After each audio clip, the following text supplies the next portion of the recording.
Hello everyone and welcome back to the class. आज की class में हम लोग डिस्कस करने वाले हैं रोलिंग मोशन के बारे में। तो लेट्स सपोज हमारे पास में एक डिस्क है और ये है डिस्क का centre mass and let's suppose radius है डिस्क की कैपिटल आर और ये जो हमारी डिस्क है वो ओमेगा एंगुलर वेलोसिटी से घूम रही है। करेक्ट। तो हमारे पास एक डिस्क है ओमेगा एंगुलर वेलोसिटी से घूम रही है। अब जैसे ही इस डिस्क को मैं सरफेस पर रखूंगा तो क्या होगा, जैसे ये ओमेगा एंगुलर वेलोसिटी से घूम रही है, अब जैसे ही मैं इसे सरफेस पर रखूंगा तो इस डिस्क पर आगे की तरफ ये है हमारा कांटेक्ट पॉइंट और इस कांटेक्ट पॉइंट पर आगे की तरफ मतलब डिस्क पर आगे की तरफ फ्रिक्शन फोर्स लगेगा। इस फ्रिक्शन फोर्स की वजह से ये जो डिस्क है हमारी आगे की तरफ मूव करेगी। अब लेट सपोज इसकी जो वेलोसिटी है वो है VCM, velocity of the centre mass. Correct. तो इसका जो सेंटर मास है जैसे फ्रिक्शन फोर्स लगेगा तो आगे की तरफ ये बढ़ेगी और जो इसकी वेलोसिटी होगी सेंटर मास की वो VCM हो गई। ठीक है, ये हमें क्लियर हो गया। करेक्ट। तो लेट सपोज स्टार्टिंग में पी पॉइंट यहां पर है, अब ये घूम भी रही है। करेक्ट। और आगे भी बढ़ रही है, दोनों काम हमें देखने को यहां पर मिलेंगे। तो ओमेगा एंगुलर वेलोसिटी से घूम रही है और VCM वेलोसिटी से आगे बढ़ रही है, तो ये जो पी पॉइंट है वो यहां से यहां तक आ जाएगा। तो अगर इस पी पॉइंट के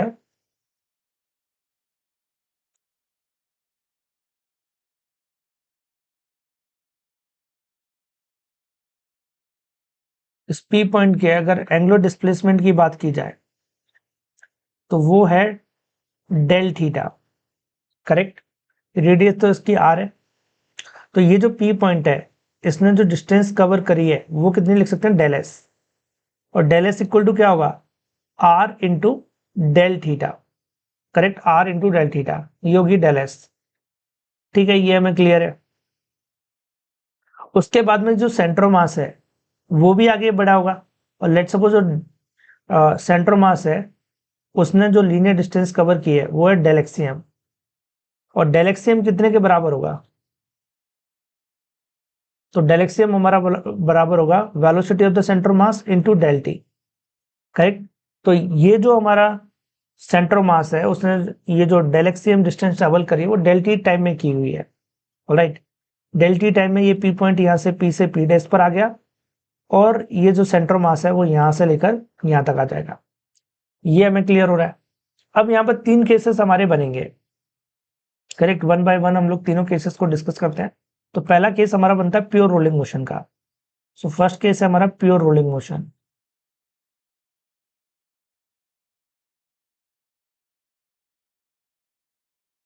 करेक्ट। तो फर्स्ट केस है हमारा प्योर रोलिंग मोशन का। ठीक है, प्योर रोलिंग मोशन का केस है। सो प्योर रोलिंग की अगर हम लोग बात करें तो प्योर रोलिंग मोशन में क्या होगा, जितना वो घूम रही है डिस्क उतना ही वो आगे भी बढ़ रही है। करेक्ट। इसमें हम लोग लिख सकते हैं del x C M equal to del S. तो जितना वो घूम रही है उतना ही वो आगे भी बढ़ रहा है सेंटर मास, तो del x C M equal to del S हो जाएगा। अब डेल एक्स सी एम क्या होगा, वो होगा हमारा वी सी एम डेल टी और डेल एस क्या होगा हमारा आर डेल थीटा। अब डेल टी को आप इधर लेकर जाओ तो del theta by del T बन जाएगा हमारा ओमेगा, तो VCM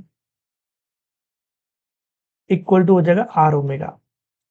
तो जब प्योर रोलिंग मोशन होगा तो VCM equal to are omega आपको मिलेगा। ठीक है, ये हमें क्लियर है। अब सेकंड केस देखते हैं। सेकंड केस है स्लीपिंग का।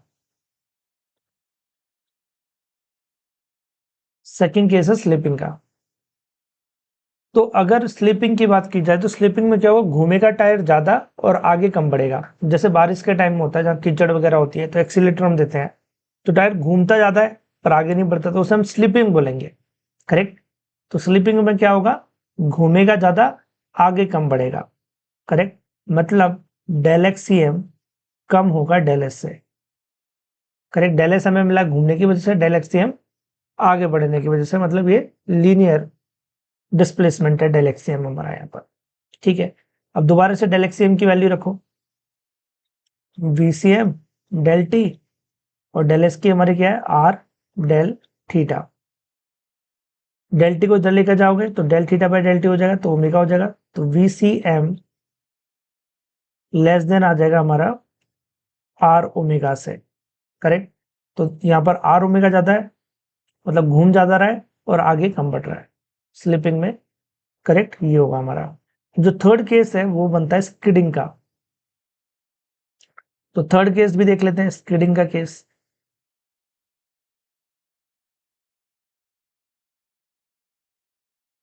करेक्ट। तो स्किडिंग में क्या हुआ, आगे ज्यादा बढ़ेगा घूमेगा कम। आगे ज्यादा बढ़ेगा मतलब डेल एक्सीएम ज्यादा होगा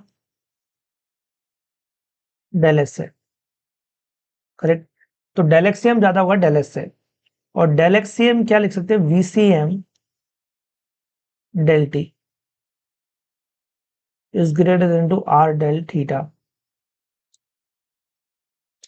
अब डेल टी को उधर लेके जाओ तो del theta by del T बन जाएगा ओमेगा। तो जो वीसीएम होगा वो ग्रेटर देन होगा आर ओमेगा के, करेक्ट। तो velocity of the centre mass is greater than to are omega हो जाएगा हमारा यहाँ पर स्किडिंग के केस में। मतलब वो आगे ज्यादा बढ़ रहा है टायर पर घूम कम रहा है। अब ऐसा कब होता है, जब व्हीकल की कोई गाड़ी है उसकी स्पीड बहुत ज्यादा तेज हो जाए, अब फ्रिक्शन सफिशिएंट नहीं है वहां पर, करेक्ट। तो वो आगे तो ज्यादा बढ़ रही है लेकिन वो घूम कम पाएगा, तो उस केस में स्किडिंग होगी। तो स्किडिंग अलग है, स्लिपिंग अलग है, और प्योर रोलिंग मोशन अलग है। प्योर रोलिंग मोशन में velocity of the centre mass is equal to are omega होगा, स्लिपिंग में आर ओमेगा ग्रेटर होगा as compared to VCM, and skidding में velocity of the centre mass ज्यादा होगा as compared to are omega, मतलब आगे ज्यादा बढ़ेगा और घूमेगा कम। तो तीनों केस आपको याद रखने हैं, करेक्ट। इन्हें नोट करो, फिर आगे बढ़ते हैं हम लोग। चलो आगे बढ़ते हैं, नेक्स्ट देखते हैं combined rotational and translational motion condition for the pure rolling motion. Okay, इसको भी डिस्कस कर लेते हैं। तो प्योर रोलिंग मोशन हो रहा है, बॉडी ट्रांसलेट भी कर रही है और घूम भी रही है। मतलब इस केस में सफिशिएंट फ्रिक्शन प्रेजेंट है। जब सफिशिएंट फ्रिक्शन होगा तब बॉडी प्योर रोलिंग मोशन करेगी। तो ठीक है, इसको भी समझते हैं। देखो क्या हो रहा है, यहाँ पे डिस्क बना लेते हैं। डिस्क हो गई हमारी, ठीक है, डिस्क बन गई। अब उसके बाद क्या हो रहा है, यहाँ पर देखो फ्रिक्शन फोर्स लगा आगे की तरफ, ठीक है। बॉडी आगे की तरफ चल रही है हमारी, जो कि velocity of the centre of mass. फिर उसके बाद में क्या हो रहा है, इसमें बॉडी हमारी घूम रही है, आगे बढ़ रही है और घूम रही है ओमेगा एंगुलर वेलोसिटी से। रेडियस इसकी आर बोल देते हैं हम लोग, करेक्ट। तो जैसा कि हमने बात करा प्योर रोलिंग मोशन में, जो velocity of the centre mass होगी वो ओमेगा आर के इक्वल होगी। जितना टायर घूमेगा उतना वो आगे भी बढ़ेगा, ठीक है, ये हमें क्लियर है। तो अगर इसमें हम मुझे फाइंड आउट करना है कि ए पॉइंट पर क्या होगी वेलोसिटी, बी पर क्या होगी, सी पर क्या होगी, या डी पर क्या होगी। Net velocity at the A point हमें पूछा जा रहा है कि क्या होगी। तो net velocity at the A point कैसे निकालेंगे। तो देखो ए पॉइंट के बाद दो वेलोसिटी होंगी। एक तो उसके पास लीनियर वेलोसिटी होगी, क्योंकि सेंटर ऑफ मास यहाँ पर वी सी एम वेलोसिटी से आगे बढ़ रहा है। अगर ये डिस्क पूरी आगे वीसीएम से बढ़ रही है तो इसमें प्रेजेंट हर पॉइंट वीसीएम से आगे बढ़ रहा होगा। आई होप आपको ये चीज क्लियर हो रही होगी। तो इसमें प्रेजेंट हर पॉइंट वीसीएम से आगे बढ़ रहा होगा, करेक्ट। तो हर पॉइंट आगे बढ़ रहा होगा इसमें, ठीक है, ये चीज हमें क्लियर है। अगर हर पॉइंट वीसीएम से आगे बढ़ रहा होगा तो ए पॉइंट भी वीसीएम से आगे बढ़ रहा होगा। अब ए के पास एक तो हो गई वीसीएम वेलोसिटी, दूसरा डिस्क रोटेट भी कर रही है, तो घूमने की वजह से ए पॉइंट पे टेंजेंशियल वेलोसिटी भी होगी, जो कि होगी ओमेगा आर। आर एस की रेडियस ओमेगा आर। तो दो वेलोसिटी यहाँ पर हो चुकी है, एंगल के बीच 90 डिग्री है, करेक्ट। अब हमें पता है कि जो टेंजेंशियल वेलोसिटी है ओमेगा आर वो तो वीसीएम के बराबर ही है। तो अगर मुझे net velocity at a point लिखना है तो मैं लिख सकता हूँ अंडर रूट वी सी M square plus omega R square. अब हमें पता है ओमेगा आर तो वीसीएम के बराबर ही है, तो मैं इसको ऐसे भी लिख सकता हूँ under root VCM square plus VCM square two VCM square. इसको लिखा जा सकता है वीसीएम रूट टू। जैसे तो वेलोसिटी आता है ए पॉइंट, ए पॉइंट पे वेलोसिटी हमें मिल गई, ठीक है। अब बी पॉइंट की बात करते हैं। बी पॉइंट क्या करता है, देखो बी पॉइंट आगे भी बढ़ रहा है, उसके पास एक तो वीसीएम वेलोसिटी है और एक टेंजेंशियल वेलोसिटी होगी, ऐसे घूम रहा है ना ये, तो टेंजेंशियल वेलोसिटी किस डायरेक्शन होगी, इस डायरेक्शन। बी पॉइंट हमारा कॉन्टेक्ट पॉइंट भी है, ठीक है। तो अगर मैं एट बी पॉइंट देखूं तो क्या हो रहा है बी पॉइंट पर, तो बी पॉइंट पर क्या हो रहा है, बी पॉइंट वीसीएम से आगे भी बढ़ रहा है और ओमेगा आर उसके, मतलब वीसीएम आगे की तरफ है, ओमेगा आर पीछे की तरफ है। अब हमें पता है प्योर रोलिंग मोशन हो रहा है, तो वीसीएम ओमेगा आर के बराबर होगी। तो ये जो कांटेक्ट पॉइंट बी है उसकी जो नेट वेलोसिटी होगी वो 0 होगी। ये आपको समझ में आ रहा होगा ऐसा क्यों है, वीसीएम आगे की तरफ माइनस ओमेगा आर, दोनों इक्वल है प्योर रोलिंग मोशन में, तो हो जाएगा 0। तो कांटेक्ट पॉइंट जो है उसकी जो वेलोसिटी है वो हमारी 0 होगी यहाँ पर, करेक्ट। चलो ये चीज भी आपको क्लियर हो गई। अब आगे बढ़ते हैं, एट पॉइंट बी भी निकाल लिया, ऐसे आप पॉइंट सी भी निकाल सकते हो। सी पर क्या करोगे, टेंजेंशियल वेलोसिटी इस डायरेक्शन में होगी और सेंटर मास की वेलोसिटी इस डायरेक्शन में होगी, करेक्ट। ऐसे डी पर भी निकाल सकते हो, बीसीएम इधर, ओमेगा आर अंदर की तरफ, करेक्ट। और इनका रिजल्टेंट फाइंड आउट करोगे तो आपको नेट वेलोसिटी मिल जाएगी। अगर वेक्टर फॉर्म में पूछा गया है तो आप वेक्टर फॉर्म में भी लिख सकते हो, इसको एक्स डायरेक्शन इसको वाई डायरेक्शन लिख सकते हो। जैसे ए पॉइंट पर मुझे वेक्टर फॉर्म में लिखना है तो मैं कैसे लिखूंगा, ए पॉइंट पे वेक्टर फॉर्म में लिखा है बीसीएम मेरी पॉजिटिव एक्स डायरेक्शन में, तो इसे मैं लिख दूंगा VCM I cap plus omega R नीचे की तरफ नेगेटिव वाई में, तो मैं इसको लिख लूंगा omega R minus J cap. I hope आपको ये चीज क्लियर हो गई होगी। इस तरीके से हम लोग लिख सकते हैं। Now we will discuss this question. So let's see it. What is the question we have? A disk of radius 1 meter is moving with a speed 10 meter per second and rotating with an angular speed 2 radian per second about its center of the mass as shown in the figure. Find the speed of the point P on the disk. हमें ये जो P point दिख रहा है उसकी speed find out करनी है, correct. तो करते हैं, करेक्ट, P point की स्पीड।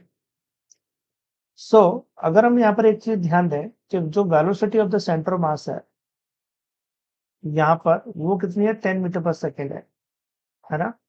और ओमेगा आर की वैल्यू करेंगे, ओमेगा कितना है यहाँ पर, अगर मैं ओमेगा आर की वैल्यू निकालूं तो कितना आएगा, ओमेगा यहाँ पर दिया है मेरे पास में 2 और R F 1, it is only 2 metre per second. तो आप देख रहे हो omega R only 2 metre per second है हमारे पास में, velocity of the centre mass 10 है, तो velocity of the centre mass greater than omega R होगी यहाँ पर।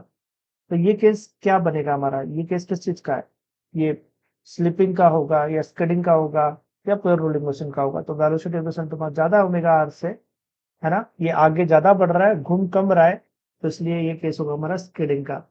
तो ये भी पूछ सकता था इस क्वेश्चन में, करेक्ट। तो अगर आपसे पूछा गया है कि क्या हो रहा है तो आपको पता होना चाहिए यहाँ पर स्किडिंग हो रही है। ऑल राइट, ये चीज हमें क्लियर हो चुकी है। अब आगे बढ़ते हैं हम लोग। नेक्स्ट यहाँ पर हम लोग देखेंगे कि पी पॉइंट पर वेलोसिटी क्या होगी। तो यहाँ पर ये जो पूरी की पूरी डिस्क है 10 मीटर पर सेकंड से आगे बढ़ रही है, तो इसमें प्रेजेंट हर पॉइंट 10 मीटर पर सेकंड से आगे बढ़ रहा होगा। ये पी पॉइंट भी 10 मीटर पर सेकंड से आगे बढ़ेगा, तो velocity of this P point in the in this direction, है ना, एक्स डायरेक्शन में क्या है इसकी 10 मीटर पर सेकंड, ठीक है। डिस्क में प्रेजेंट हर पॉइंट, कोई भी पॉइंट आप पिक कर लोगे वो सभी पॉइंट 10 मीटर पर सेकंड से आगे जा रहे होंगे, क्योंकि पूरी की पूरी डिस्क आगे की तरफ बढ़ रही है 10 मीटर से। तो ये रिजिड बॉडी है, तो इसमें हर पॉइंट 10 मीटर पर सेकंड से आगे बढ़ना चाहिए, ठीक है। ये चीज क्लियर। दूसरा है टेंजेंशियल वेलोसिटी, और वो होगी हमारी ओमेगा, करेक्ट, टेंजेंशियल वेलोसिटी। अब अगर ये एंगल 60 डिग्री है तो ये एंगल 30 डिग्री होगा। ये एंगल कितना होगा, ये एंगल होगा 60 डिग्री, और यही एंगल हमें चाहिए, angle between omega R and VC, correct. तो ये है हमारा 60 डिग्री। मुझे पी पॉइंट पर रिजल्टेंट वेलोसिटी चाहिए, तो magnitude of the velocity at the P point हो जाएगा हमारा under root parallelogram law of radiation का यूज कर सकते हैं। हम लोग यहाँ पर लिख सकते हैं ओमेगा आर का square plus VC square plus 2 omega R VC cos 60 degree. सारी वैल्यूज पुट करेंगे इसमें। So what is the omega R here, omega क्या होगा यहाँ पर, ओमेगा की वैल्यू होगी 2, what is the R here, it is 1, square करो, वीसी देखो velocity of the centre mass 10 square 2 omega R 2 into 1, VC क्या होगा यहाँ पर 10 होगा एंड कॉस 60, करेक्ट। सो यहाँ पर हमें क्या मिलेगा, स्क्वायर ऑफ 2 इज 4, ये 100 हो जाएगा, प्लस 2 इंटू 2 एंड कॉस 60 की वैल्यू थे 1/2, तो कॉस 60 से 1/2 को कैंसिल आउट कर देना, 2 बचेगा। सब कुछ सही है, देख लो। और 2 और इधर 10 तो 20 हो जाएगा, ठीक है। ये हो रहा है 124 metre per second, this is the velocity at the P point. मैं बोल रहा था स्पीड, है ना, क्योंकि यहाँ पर से मैग्नीट्यूड लिख रहे हैं, तो इट इज द स्पीड। तो स्पीड पी पॉइंट पर कितनी हो गई, √124 मीटर पर सेकेंड, और यहाँ पर स्पीडिंग देखने को हमें मिल रही है इस क्वेश्चन में। अब आगे बढ़ते हैं, नेक्स्ट देखते हैं हम लोग net acceleration in the pure rolling motion. So acceleration की भी बात कर लेते हैं। देखो एक डिस्क ले लेते हैं सबसे पहले, करेक्ट, डिस्क ले ली हमने, ये डिस्क का सेंटर मास हो गया, करेक्ट, और ये जो सेंटर मास है वो जा रहा है हमारा ए एक्सीलरेशन से आगे, acceleration of the centre mass is ACM here। ये जो डिस्क है हमारी वो अल्फा एंगुलर वेलोसिटी से घूम रही है एंड अल्फा एंगुलर एक्सीलरेशन से घूम रही है एंड ओमेगा एंगुलर वेलोसिटी उसके पास में है किसी इंस्टेंट पर, करेक्ट। किसी किसी इंस्टेंट पर बात करें तो उसकी जो एंगुलर वेलोसिटी वो ओमेगा है और उसका जो एंगुलर एक्सीलरेशन है वो अल्फा है। यहाँ पर जो एंगुलर एक्सीलरेशन है वो इसका कांस्टेंट है, करेक्ट, ऑलराइट। तो ये चीज आपको क्लियर हो गई। और यहाँ पर ये प्योर रोलिंग मोशन हो रही है। अगर प्योर रोलिंग मोशन ये बोल रहा है तो जैसे कि प्योर रोलिंग मोशन में velocity of the centre mass is equal to ये ओमेगा इंटू आर होता है, वैसे ही acceleration of the centre mass alpha are के इक्वल होगा हमारा, ठीक है। तो प्योर रोलिंग मोशन में VCM equal to omega r होगा and ACM equal to alpha are के बराबर होगा। अब मुझे ये समझ में आ गया कि ये जो हमारी डिस्क है वो उसका जो एंगुलर एक्सीलरेशन है वो अल्फा है, उसकी एंगुलर वेलोसिटी है वो ओमेगा किसी इंस्टेंट पर, करेक्ट, उसी इंस्टेंट की हम लोग बात कर रहे हैं यहाँ पर। तो हमने यहाँ पर कुछ पॉइंट चूज किए, जैसे A point, B point, C point and D point. ये कुछ पॉइंट्स हमने चूज किए हैं। मुझे इसमें फाइंड आउट करना है कि ये जो ए पॉइंट है उसका नेट एक्सीलरेशन कितना है, what is the net acceleration at the A point. तो मुझे ए पॉइंट पर नेट एक्सीलरेशन फाइंड आउट करना है। अब सबसे पहले देखो ए पॉइंट के पास कौन कौन से एक्सीलरेशन, देखो ये जो डिस्क है उसका जो लीनियर एक्सीलरेशन है वो ACM है और ये रिजिड बॉडी है, तो इसमें प्रेजेंट हर पॉइंट का जो एक्सीलरेशन होगा वो ACM तो होगा ही होगा फॉरवर्ड डायरेक्शन में, तो ए का भी होगा, तो ए के पास एक तो हो गया ACM, ठीक है। फिर ये रोटेट भी कर रही है तो इसके बाद टेंजेंशियल एक्सीलरेशन आ गया और टेंजेंशियल एक्सीलरेशन इसके पास होगा अल्फा आर, मतलब अभी 80 लिख देता हूं उसको, और toward the centre radial acceleration भी होगा। तो इसके पास ये टोटल 3 एक्सीलरेशन हमें देखने को मिल रहे हैं। अगर मैं इसको x, इसको y और इसको z बोल दूं डायरेक्शन, तो यहाँ पर जो ACM है वो पॉजिटिव एक्स डायरेक्शन में, AR नेगेटिव एक्स डायरेक्शन में, तो मैं यहाँ पर लिख सकता हूँ ACM minus AR I cap, correct, ये लिखा जा सकता है। और AT हमारा नेगेटिव डायरेक्शन में है तो क्या मैं इसे लिख सकता हूँ -AT जे कैप, या फिर आप ऐसे लिखो इसको +AT minus J cap. Minus J cap यहाँ पर नेगेटिव डायरेक्शन को डिनोट कर रहा है, तो इसे मैं फाइनली लिख सकता हूँ ACM minus AR I cap -AT J cap. I hope आपको ये चीज क्लियर हो गई होगी। हम ऑलरेडी डिस्कस कर चुके हैं कि जब प्योर रोलिंग मोशन हो रहा होगा तो acceleration of centre mass alpha are के बराबर होगा, करेक्ट। और उस सिचुएशन में जो टेंजेंशियल एक्सीलरेशन, क्योंकि अल्फा आर क्या है, टेंजेंशियल एक्सीलरेशन, तो जो टेंजेंशियल एक्सीलरेशन है एंड ACM है, तीनों के तीन इक्वल होंगे, तो मैं इसको ऐसे भी लिख सकता हूँ ACM equal to AT equal to alpha in pure rolling motion, correct, in pure rolling motion, pure rolling motion में ये चीज हमें देखने को मिलेगी। ठीक है, ये चीज हमें क्लियर हो चुकी है। तो अगर मैं चाहूँ AT को मैं रिप्लेस कर सकता हूँ अल्फा R से, करेक्ट, ये काम किया जा सकता है, कोई प्रॉब्लम वाली बात नहीं है। अब रेडियल एसिलेशन को क्या लिख सकते हैं, रेडियल एसिलेशन भी हमें पता है, टेंजेंशियल की तो बात कर ली, उसे लिख सकते हैं ओमेगा स्क्वायर R। तो अगर आप चाहो तो आप इसे भी रिप्लेस कर सकते हो रेडियल एसिलेशन को ओमेगा स्क्वायर R से, करेक्ट। तो मैं इसको ऐसे भी लिख सकता हूँ acceleration at a point is equal to ACM, ACM की जगह पर मैं लिख दूं, ACM की जगह पर ACM ही रहने देते हैं अभी, correct, minus AR omega square R रख देते हैं, एंड 80 की जगह पर मैं लिख सकता हूँ अल्फा R जी क्या, करेक्ट। और ACM को भी मैं चाहूँ तो रिप्लेस कर सकता हूँ अल्फा R से। अब बात करते हैं बी पॉइंट की, है ना। हमने वेलोसिटी देखी थी प्योर रोलिंग मोशन में, बी पॉइंट पे तो जीरो थी। अब एसेलेशन की बात करते हैं, क्या एसेलेशन भी जीरो होगा, तो देखो एसेलेशन, ये तो फॉरवर्ड डायरेक्शन में एसेलेशन है ACM, correct, toward the centre हमारा हो जाएगा रेडियल एसेलेशन, और इन डायरेक्शन होगा टेंजेंशियल एसेलेशन। ये तीन एसेलेशन हमें देखने को मिलेंगे। तो acceleration at the B point हमारा होगा यहाँ पर, correct, ACM minus AT I cap, correct, and toward the centre देखो AR जा रहा है, और ये पॉजिटिव वाई एक्सिस है, तो मैं क्या इसको प्लस AR जे कैप लिख सकता हूँ, करेक्ट। तो ये acceleration at the B point होगा। अब हमने अभी अभी स्टार्टिंग में बात की थी कि जो ACM है वो अल्फा आर के बराबर होगा, AT भी अल्फा आर के बराबर होगा, है ना। तो alpha R minus alpha R I cap हो गया, plus omega square R J cap, सही है, बोलो। सो यहाँ पर अगर आप ध्यान दो, अल्फा आर से अल्फा आर कैंसिल आउट हो गया।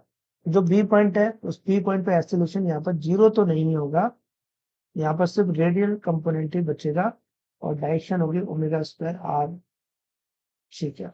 This is the acceleration at the B point, correct. तो मुझे ए पॉइंट पर भी मिल गया, करेक्ट, मुझे बी पॉइंट पर भी मिल गया। सिमिलरली मैं सी पॉइंट पर भी फाइंड आउट कर सकता हूँ। मैं डायरेक्शन ड्रॉ करता हूँ, तो वो सी पॉइंट पर क्या होगा, सी पॉइंट पर टेंजेंशियल की डायरेक्शन ये, रेडियल की ये, और एसेलेरेशन ऑफ द सेंटर मास इस डायरेक्शन। ऐसे डी पॉइंट की बात करें तो डी पॉइंट पर सेंटर मास इस डायरेक्शन में, AR इस डायरेक्शन में, और AT इस डायरेक्शन में होगा, करेक्ट। तो इस तरीके से आप इससे ए मतलब सी और डी पॉइंट पर फाइंड आउट कर सकते हो।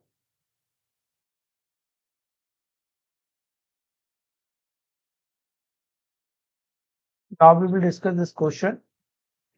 सो क्वेश्चन देखते हैं क्या गिवन है। और wheel of radius R equal to 1 metre rotate with angular acceleration 5 radian per second. Radius कितना है, 1 मीटर है। तो क्या क्या गिवन है हमारे पास में, रेडियस है 1 मीटर, और एंगुलर एक्सीलरेशन इस अल्फा हमारे पास है 5 radian per second, all right. और फिर उसके बाद में translate with acceleration A, acceleration भी हमें गिवन है कि 5 मीटर पर सेकेंड स्क्वायर। उसके बाद में ओमेगा की वैल्यू गिवन है, angular velocity 2 radian per second, correct. P point पर एक्सीलरेशन पूछा गया है कि क्या होगा। तो पी पॉइंट पर कौन कौन से एक्सीलरेशन होंगे, एक तो अ, ये जो व्हील है वो आगे की तरफ बढ़ रहा है 5 मीटर पर सेकेंड से, सेंटर मास आगे की तरफ जा रहा है 5 मीटर पर सेकेंड से, पूरा व्हील भी 5 से जा रहा होगा। तो रिजिड बॉडी है, करेक्ट, तो ये भी 5 से आगे जा रहा होगा। रिजिड बॉडी कंसिडर करके चल रहे हैं, करेक्ट। फिर उसके बाद में एक टेंजेंशियल एक्सीलरेशन होगा ऊपर की तरफ, और रेडियल एक्सीलरेशन होगा इस डायरेक्शन में, सही है। तो acceleration eight the P point अगर मैं लिखूं तो यहाँ पर क्या क्या है, एक तो मेरे पास में AC है और AR है, दोनों एक ही डायरेक्शन में, है ना। अगर मैं इसको x डायरेक्शन बोलूं, और इसको मैं y डायरेक्शन बोलूं, और इसको मैं z डायरेक्शन बोलता हूँ, एक्स वाई जेड हो गया ये, AC प्लस AR, और ये हो जाएगा मेरा I cap, plus AT positive direction है तो इसे AT जे कैप लिख देते हैं। तो यहाँ पर AP equal to AC plus AR I cap हो जाएगा, what is the AC value, AC की वैल्यू यहाँ पर क्या होगी। देखो एसी क्या है, एसी तो 5 है, ये तो गिविंग है, acceleration of the centre mass. AR की वैल्यू क्या होगी, अगर आप ध्यान दो तो ये रेडियल एक्सेलरेशन, तो क्या मैं इसे ओमेगा स्क्वायर आर लिख सकता हूँ, लिख सकता हूँ इसको, है ना। और एटी यहाँ पर क्या है, टेंजेंशियल एक्सेलरेशन, तो क्या इसे अल्फा आर लिखा जा सकता है, तो इसे हम अल्फा आर लिखेंगे यहाँ पर।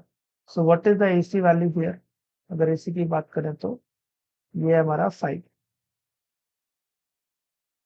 करेक्ट। प्लस ए आर की बात करें तो ओमेगा स्क्वायर आर, ठीक है।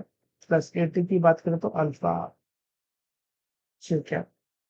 सो 5 plus omega is what here, it is 2, 2 का स्क्वायर करेंगे तो 4, 4 आर की वैल्यू 1, सब कुछ सही चल रहा है देख लो, 2 का स्क्वायर 4, ठीक है। आई क्या, प्लस अल्फा की वैल्यू कितनी है, अल्फा है हमारे पास में 5, आर है 1, ठीक है। इसको सॉल्व करते हैं, तो 5 प्लस 4 ये हो जाएगा मेरा 9 आई कैप प्लस 5, ठीक है। This is the answer, this is the acceleration of this की पॉइंट, करेक्ट। ये हमारा पी पॉइंट का सोल्यूशन हो जाएगा। तो आई होप आपको ये चीज क्लियर होगी। अगर मैग्नीट्यूड पूछा गया तो मैग्नीट्यूड भी हम लोग फाइंड आउट कर सकते हैं इसी तरीके से। Now the next is combined rotational and translational motion kinetic energy. अगर मान लो कोई व्हील है या कोई बॉडी है, वो ट्रांसलेशनल मोशन भी कर रहा है और घूम भी रहा है, उस केस में हमसे पूछा गया है कि उसकी टोटल काइनेटिक एनर्जी क्या होगी। तो आगे बढ़ने की वजह से जो ट्रांसलेशनल काइनेटिक एनर्जी है वो के टी, और घूमने की वजह से काइनेटिक एनर्जी है वो है के आर। तो टोटल काइनेटिक एनर्जी को मैं लिख सकता हूं यहाँ पर rotational plus kinetic, rotational kinetic energy plus translational kinetic energy. अब रोटेशनल क्या होगी यहाँ पर, half I omega square, and I भी हम लोग लेंगे यहाँ पर सेंटर मास से, तो मैं ऐसे लिख दूंगा I C O F, correct, half I omega square, ये हो जाएगा। ये हो गई मेरी रोटेशनल काइनेटिक एनर्जी, ठीक है। प्लस ट्रांसलेशनल, ट्रांसलेशनल हो जाएगी half M we square, correct. और यहाँ पर जो वी है वो velocity of the centre mass होगी। तो this is my total kinetic energy, alright. अब एक क्वेश्चन देखते हैं। क्वेश्चन क्या है यहाँ पर, find out the kinetic energy. अच्छा, इसमें एक चीज ध्यान देने वाली बात तो ये है कि अगर व्हील यहाँ पर देखो क्लॉकवाइज में घूम रहा है और फॉरवर्ड एक्शन मूव कर रहा है, अगर एंटी क्लॉकवाइज भी घूम रहा होता और wheel let's suppose forward action में आगे बढ़ रहा है ना, व्हील घूम ऐसे रहा है, बढ़ा है ऐसे रहा है आगे, उस केस में भी हमें ऐड ही करते हैं क्योंकि ये स्केलर क्वांटिटी है ना, तो डायरेक्शन से कोई फर्क नहीं पड़ता, उस केस में भी इसको ऐड किया जाता है। अब इस क्वेश्चन में क्या हो रहा है, इस डायरेक्शन में आगे बढ़ रहा है और घूम कैसे रहा है, एंटी क्लॉकवाइज डायरेक्शन में। तो अगर एंटी क्लॉकवाइज घूमता है क्लॉकवाइज घूमता है, दोनों को आपको ऐड ही करना है हमेशा। तो टोटल हमें निकालना है इसमें, कि टोटल इक्वल टू क्या लिख सकते हैं हम, total kinetic energy, total kinetic energy हो जाएगा ट्रांसलेशनल प्लस रोटेशनल। तो ट्रांसलेशनल क्या होगी हमारी, half m velocity of the centre mass का square plus half I omega square, और यहाँ पर ऐसे हम लोग सेंटर मास चलेंगे, तो half M V C square plus half I क्या स्क्वायर है अबाउट द सेंटर मास, तो इधर 2/5 M R square omega square, ये लिखा जा सकता है, इसको कोई प्रॉब्लम वाली बात नहीं, सारी वैल्यूज पुट कर लो इसमें। तो हाफ एम, एम कितना है इसमें 5 लेना है, वेलोसिटी कितनी है 1 है सेंटर मास की, और इसको 2 से कैंसिल आउट भी कर देते हैं, है ना, तो 1/5। फिर उसके बाद में एम की वैल्यू 5 लेनी है हमको क्वेश्चन में, करेक्ट। आर की वैल्यू 1 हो गई, और उसके बाद ओमेगा स्क्वायर, ओमेगा कितना दिया हुआ 2 दिया हुआ, तो 2 का square. So what will happen here? 5 will also get cancelled out. So this is 5/2, so it is 2.5. Plus ये 2 है, 2 का स्क्वायर करने तो 4 हो जाएगा, तो this is 6.5 joule, this is the answer. तो टोटल काइनेटिक एनर्जी कितनी हो गई? वो हो गई 6.5 जूल, है ना। अगर ये एंटी क्लॉकवाइज की क्लॉकवाइज भी घूम रहा होता और बैकवर्ड डायरेक्शन में मूव कर रहा होता, तब भी आंसर सेम ही रहता।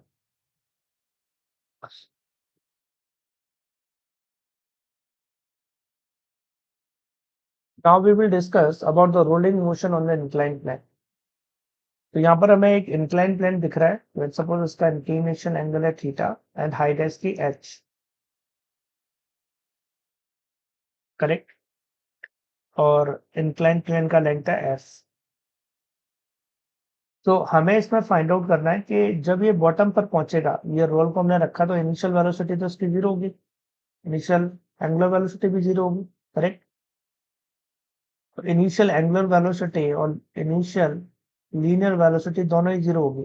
फिर ये रोल करेगा, इसमें फ्रिक्शन लगेगा पीछे की तरफ इंक्लाइन प्लेन पर, जब सफिशिएंट फ्रिक्शन प्रेजेंट होगा, करेक्ट, तब प्योर रोलिंग मोशन होगी। और उस टाइम पर जो फ्रिक्शन फोर्स लग रहा होगा बैकवर्ड डायरेक्शन में लग रहा होगा, यहाँ पर एफ, ये सेंटर मास हो गया, एम जी कुछ इस तरीके से लगेगा यहाँ पर, M G vertically downward, friction force पीछे की तरफ, यहाँ पर initial angular velocity zero, initial velocity यहाँ पर जीरो होगी। ठीक है, ये हमें क्लियर हो चुका है। अब यहाँ पर प्योर रोलिंग मोशन होगी अगर सफिशिएंट फ्रिक्शन प्रेजेंट है तो, करेक्ट, यहाँ पर प्योर रोलिंग मोशन होगा अगर सफिशिएंट फ्रिक्शन प्रेजेंट है तो। अगर सफिशिएंट फ्रिक्शन प्रेजेंट है तो प्योर रोलिंग मोशन होगा। तो उसके लिए हम लोग यहाँ पर लिख सकते हैं change in potential energy equal to gain in kinetic energy, correct. तो मैं इसको रेफरेंस लाइन ले देता हूँ, इस रेफरेंस लाइन के अबाउट मैं पोटेंशियल एनर्जी कैलकुलेट करूंगा, ये है मेरा रेफरेंस, करेक्ट।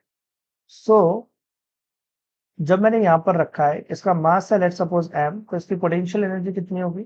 mgh, है ना। और इसकी काइनेटिक एनर्जी क्या है?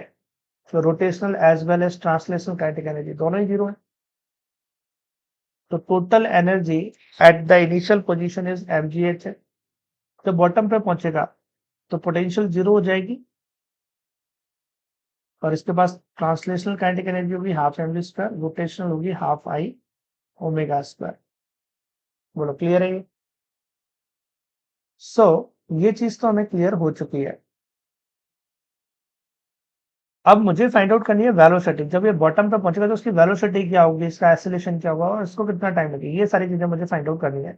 अब जैसा कि हमने बात करी यहाँ पर प्योर रोलिंग मोशन हो रहा है तो v equal to omega R भी होना चाहिए, है ना। लेट्स सपोज रेडियस को हम r बोल देते हैं, यहाँ पर मैं v equal to omega R लिख देता हूँ, correct.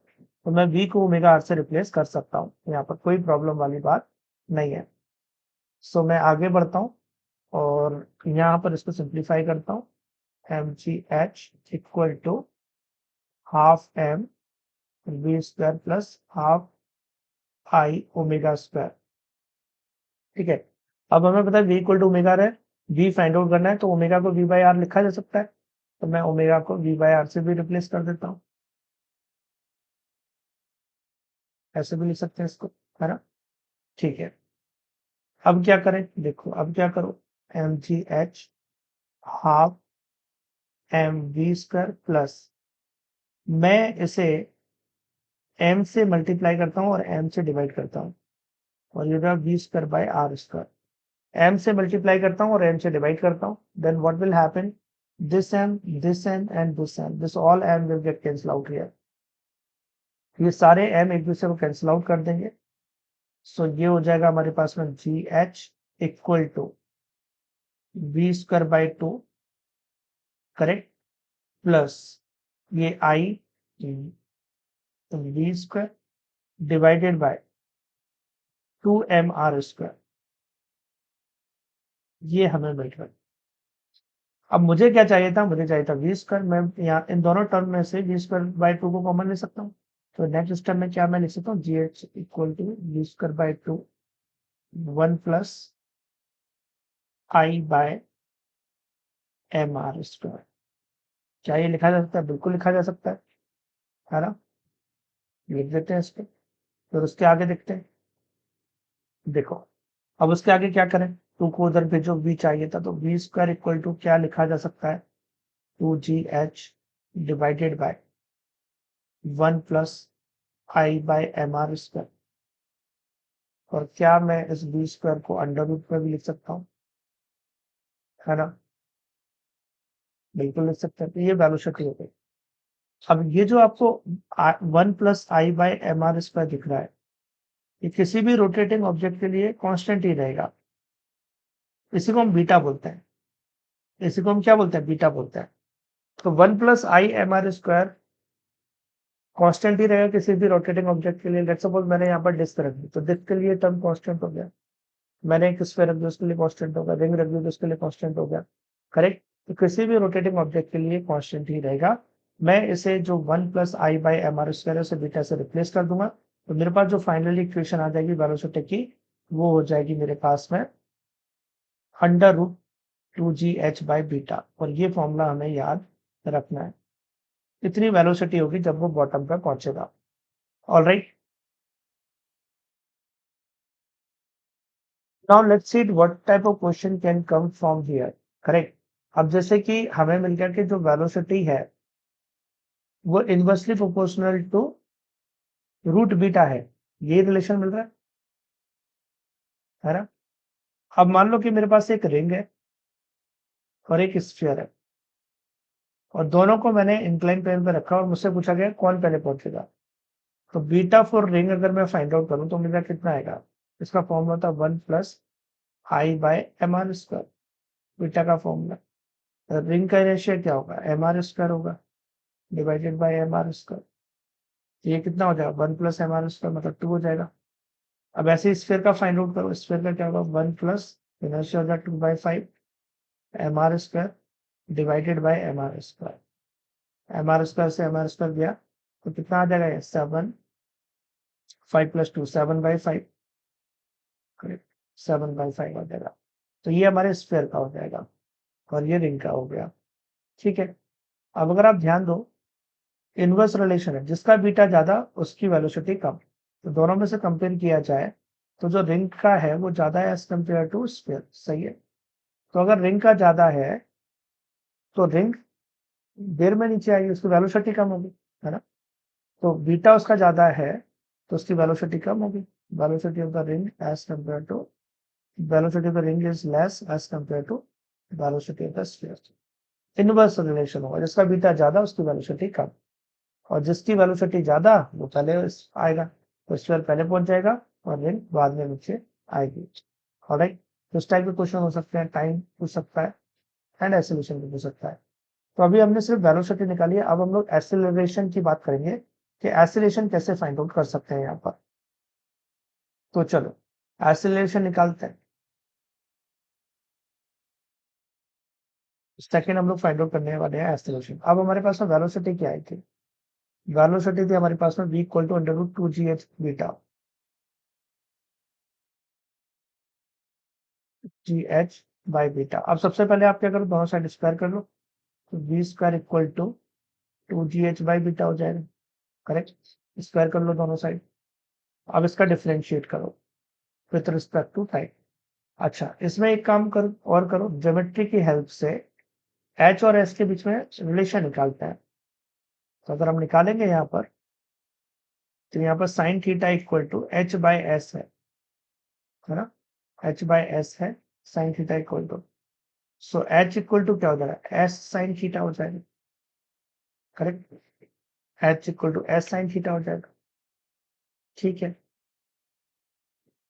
h equal to s sine theta हो जाएगा। तो यहाँ पर मैं इसकी वैल्यू रिप्लेस करता हूँ 2 3, और ये है s sin theta. Now we will differentiate this with respect to time. So what we will get? 2v dv by dt equal to 2g beta sin theta. ये सारी चीजें कांस्टेंट है तो नहीं बाहर। अब अंदर क्या बचा? s ds by dt, और ds by dt क्या होगा? वेलोसिटी होगा, तो ds से ds कैंसिल आउट। सो अब हमारे पास में 2 से 2 को भी कैंसिल आउट कर दो और डीवी बाई डी टी क्या बन गया, एक्सेलरेशन। तो एक्सेलरेशन इक्वल टू मेरे पास कितना आ गया, g sine theta by beta. This is the acceleration, correct. तो एक्सेलरेशन का भी फॉर्मूला हमने निकाल दिया, करेक्ट। एक्सेलरेशन में हमें क्या रिलेशन मिल रहा है, acceleration is inversely proportional to beta, जिसका बीटा ज्यादा उसका एक्सेलरेशन कम, करेक्ट। तो एक्सेलरेशन भी आ गया। अब एक और चीज निकाल लेते हैं, टाइम, कि टाइम क्या होगा यहाँ पर। तो देखो टाइम कैसे निकालेंगे हम लोग,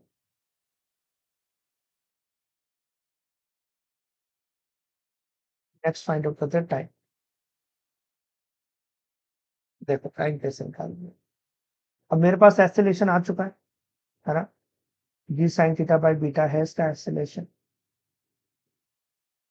सो मुझे पता है S equal to U T plus half A T square होता है, ये पता है, S equal to U T plus half A T square, है ना।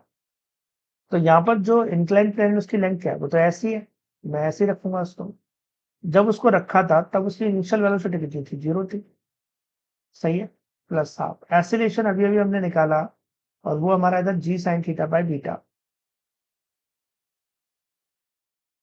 टी स्क्वायर, ठीक है। तो ये सारी चीजें आ चुकी हैं। अब टी स्क्वायर इक्वल टू कितना होगा, टी स्क्वायर इक्वल टू हो जाएगा 2s beta divided by g sine theta. तो टी इक्वल टू हो जाएगा हमारे पास under root 2s beta divided by g sine theta, ये टाइम हो जाएगा। बोलो ये चीज क्लियर है, under root 2s beta by g sine theta. तो टाइम का रेशियो हो गया।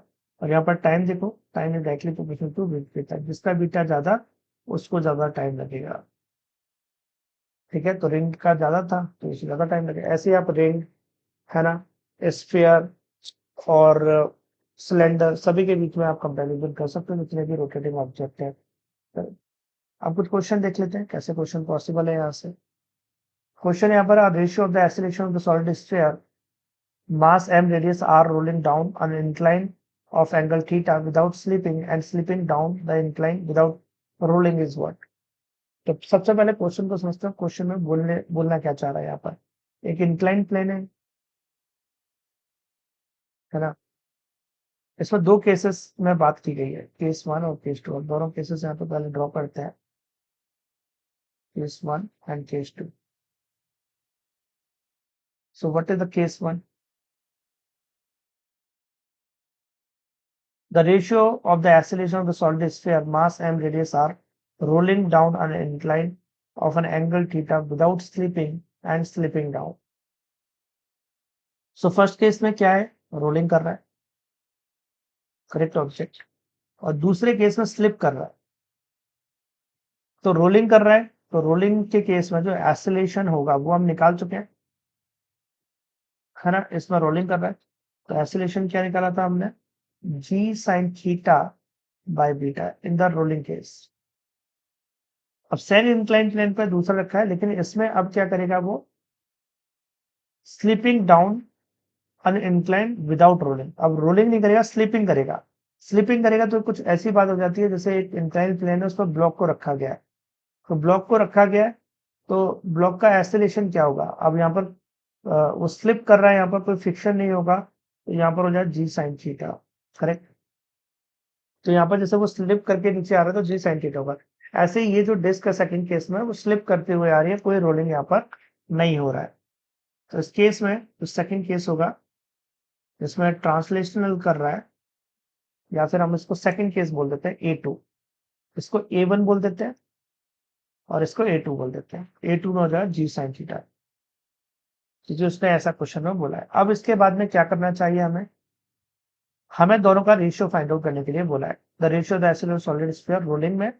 तो मैं यहाँ पर लिख सकता हूँ AR बाय, या फिर बोलूँ तो A1 by A2, first by second. तो देखो g sine theta by beta divided by g sine theta. So यहाँ पर क्या होगा, g sine theta cancel out हो जाएगा, है ना, और बचेगा सिर्फ बीटा। सो फाइनली हमारे पास में क्या है यहाँ पर A1 by A2 equal to 1 by beta, correct. So beta equal to क्या होगा हमारा 1 plus I by M R square, correct. ये हमारे पास में यहाँ पर सॉलिड स्फीयर है, तो इनर्शिया क्या होगा सॉलिड स्फीयर का, it is 2/5 M R square. So 2/5 M R square होगा, इसको देखो रख लेते हैं यहाँ पर और सिंप्लीफाई करके बीटा निकाल लेते हैं। तो बीटा कितना आ रहा है 1 प्लस 2/5 M R square divided by M R square, सही है सब कुछ। एम आर स्क्वायर से एम आर स्क्वायर तो 7/5, this is the beta value. Beta आ गई। अब a1/a2 1 बाई बीटा है, सो यहाँ पर मुझे मिलेगा a1/a2, बीटा की वैल्यू रखूँ तो 5/7 हो जाएगा, उल्टा हो जाएगा ये, और आंसर आ रहा है option number A 5/7, correct.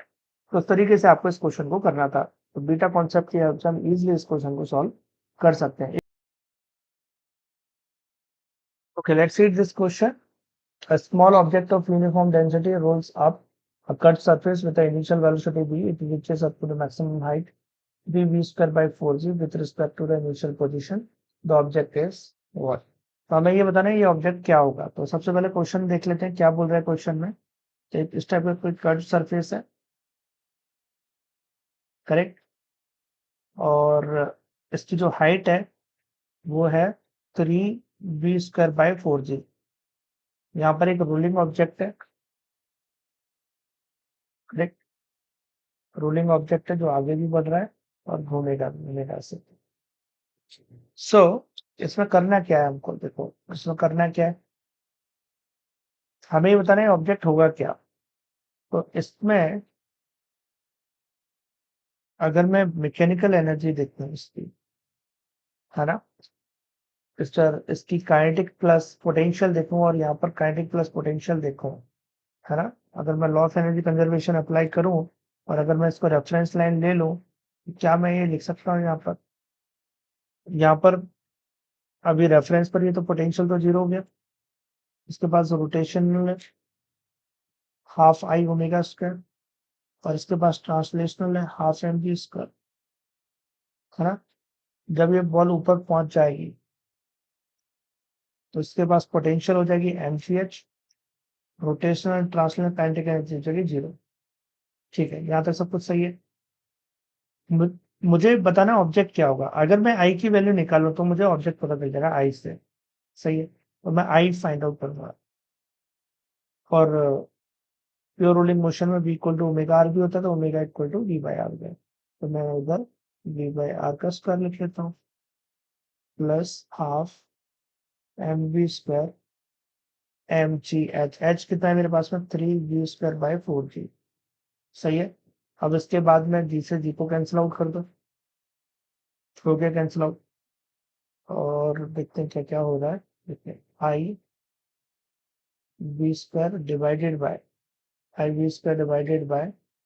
2r² plus half M we square equal to 3m v²/4 ये मिल रहा है। अब देखो इसमें इसमें और क्या कैंसिल आउट हो रहा है, अगर आप ध्यान से देखो v² और v² कैंसिल आउट हो रहा है, ठीक है। तो आई की वैल्यू निकाल लो, बस आ जाएगा आंसर।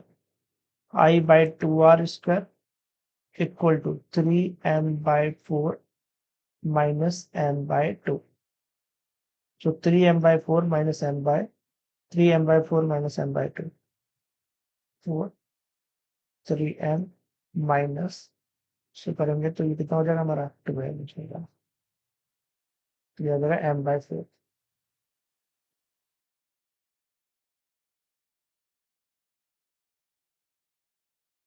करेक्ट। अब यहाँ पर 4 है 2 है तो ये हो जाएगा 2। फाइनली आंसर क्या आएगा यहाँ पर I equal to m/2 r²। अब m/2 किसका होता है, याद करो डिस्क का, तो आंसर क्या हो जाएगा डिस्क, ये इसका करेक्ट आंसर होगा।